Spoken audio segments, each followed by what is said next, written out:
Suzette heard frantic knocking at her front door. She rushed to open it, and standing there, all alone, was her 2-year-old grandson, Kevin.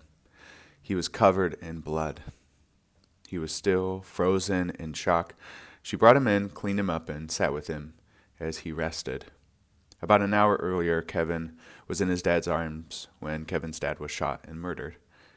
He was a gang leader, and Kevin's mom, which is Suzette's daughter, was the one who dropped him off on the front porch.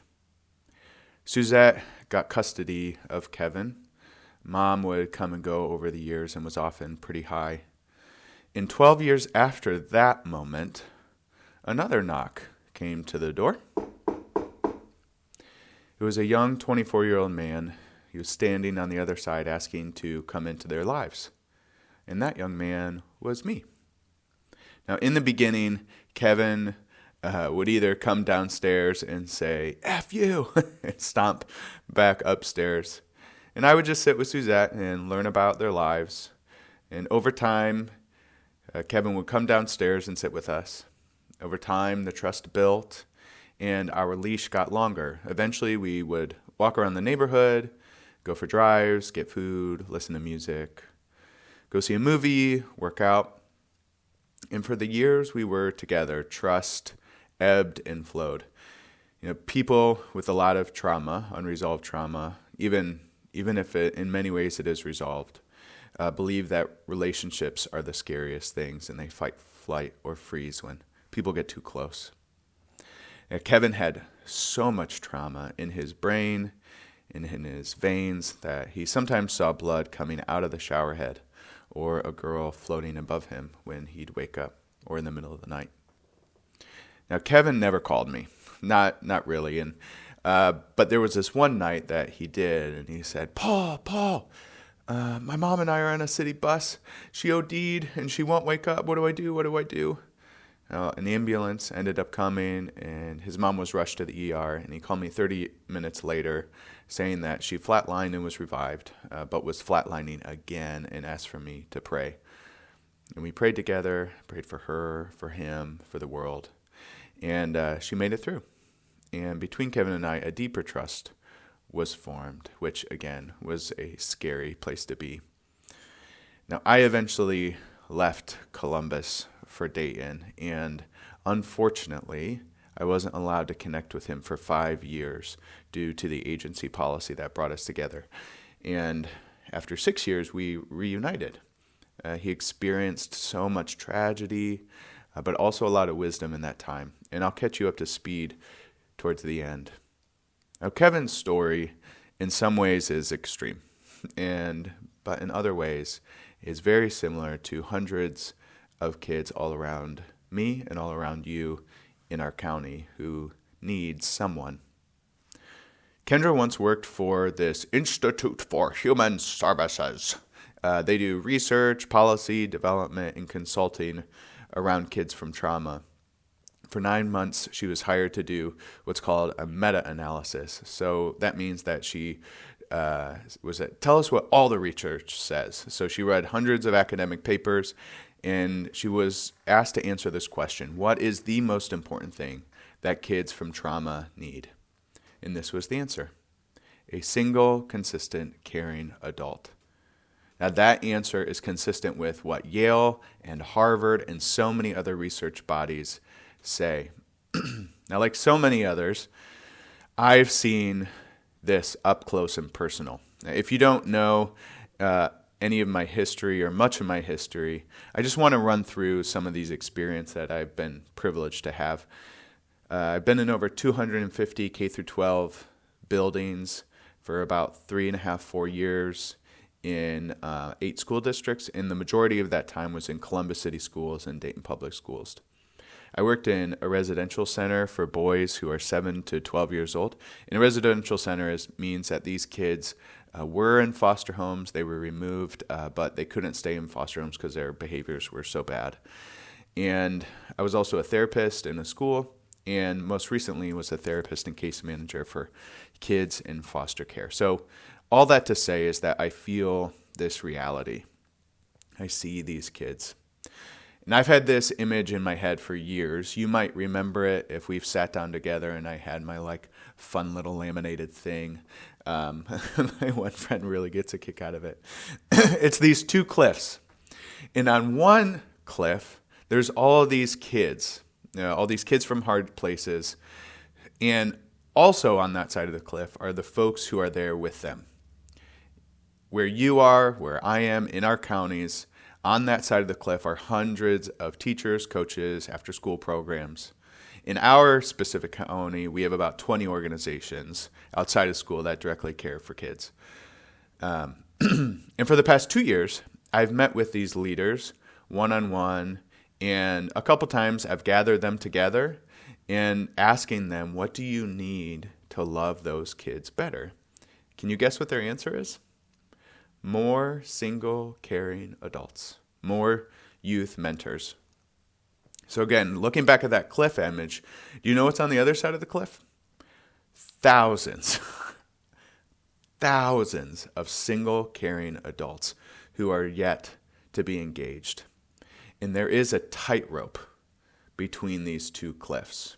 And on that tightrope, 1% of U.S. adults have made it across and now mentor a child. And because you support and partner with StoryConnect, you and I, we, this community and God are doing something about it. So there's this awesome dude, Bruce. He's a man in his mid-70s, and we decided to reconnect this past February. We were sitting in his parlor, and we discussed an idea that popped into his head when he was praying one day. The idea was we need more youth mentors. And maybe our little church can be a part of that. So his idea collided with my dream. And so we started dreaming of how can we replace that tightrope between the cliffs with at least a rickety bridge? And then what would a road and then a super highway be? Now Bruce is he's been interim CIOs, CFOs, consultants all around the country. He is a doer, and in this initiative, his role is fundraising, strategy, consistency, and my role is strategy, experience, perspective, in all the connections and stories I've collected over the years. And when Bruce and I talked about this in February, up until August, we ended up founding something, building something. Along with about 5 other board members, we launched what is called the Mentoring Partnership, because we're doing this in partnership with so many others. It's a collective impact organization, and the goal is to recruit and retain as many youth mentors as possible for kids from hard places. So far, we've raised $50,000. We've hired an executive director, and they have enough budget to work until August of 2024. And obviously, we are in the process of raising a lot more money. So the Mentoring Partnership is a megaphone and a matchmaker and a road builder. So we help people on one side of the cliff see the other side of the cliff. We help them make their way to the other side, and we help match them with an organization, and then the organization initiates the mentoring relationship with the child. A couple of months ago, my friend Caleb hosted a week for people to find where they can serve in our county, and Mentoring Partnership hadn't officially launched yet, but we just signed up, said, what could happen? And then there was this one person, David, who said, yeah, I'm going to raise my hand. I'm interested in this. So him and I got on the phone, and I learned that he's recently retired. He moved to Troy, where I live, about 18 months ago. And he had been looking for a place to mentor, and he, quote, couldn't find where to do it. And he used to mentor kids for years in Dayton, where he lived. And I asked him a series of questions. I basically exposed him. I showed him this menu of options of where he could plug in. His heart was drawn to this one after-school center.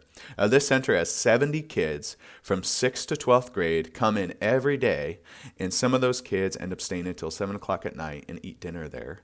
Because they don't want to go home, and maybe their parents don't care if they're home.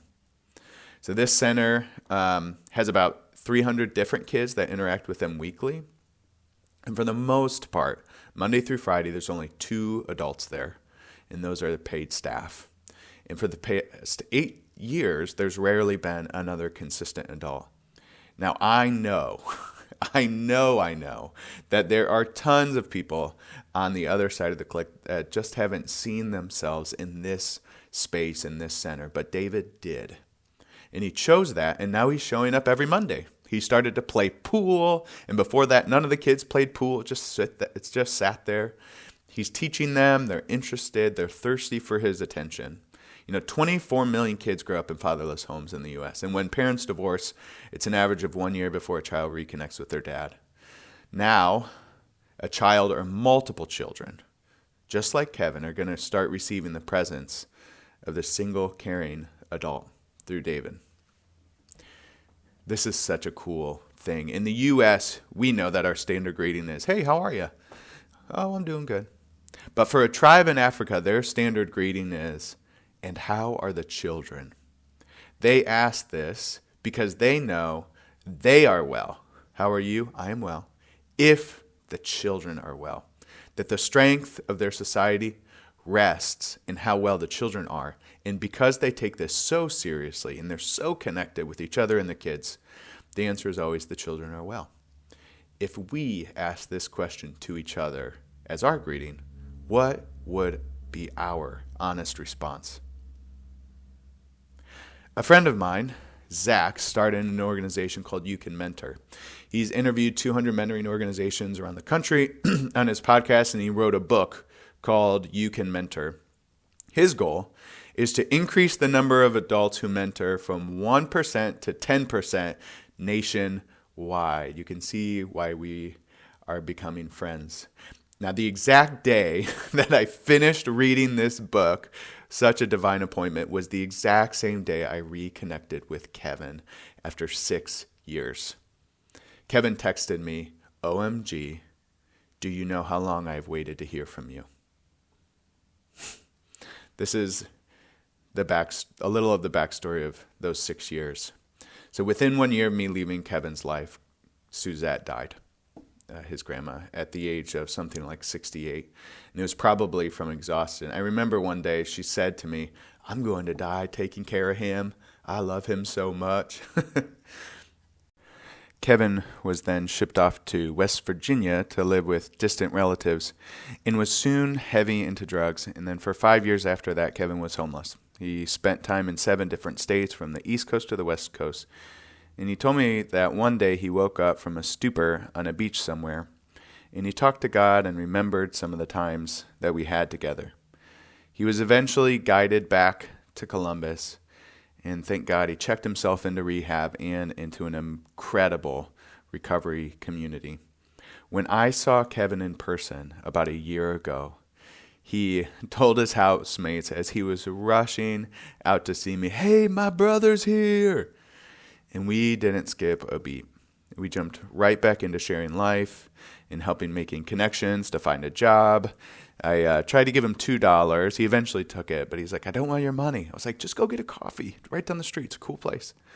Kevin shared some kind words and some of his favorite memories together and what he still doesn't do anymore. He still takes his hands and rubs them together when he's really excited and gets a big smile on his face. And he also explained why at times he pushed me away, and he was really clear about that. It was really mature.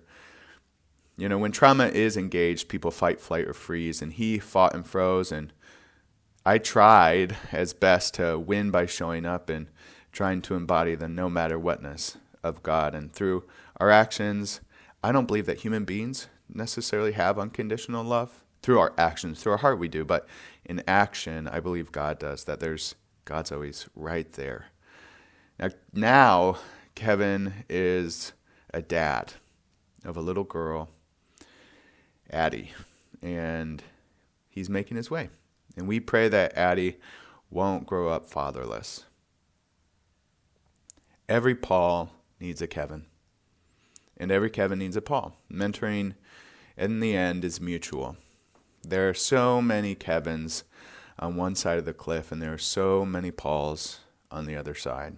All of us, in some way, can help to expand this bridge, to mobilize mentors in our county, in the nation, from 1% to 10%. And often, that's just saying yes to being that one and then it catches fire. I hope and pray the mentoring partnership in our county is successful, that we have, quote, sustainable impact, and maybe even this model can scale around the state and country. I'll hopefully be in some strategic planning conversations for the county that Dayton is in soon. And Bruce is known for, quote, taking on the world. When someone says this out loud, he says, why not? But ultimately, when StoryConnect touts making strategic connections for sustainable impact, it is about the numbers. But most importantly, impact has a name. And that's Kevin. And that's also Paul and Suzette. Rest her soul.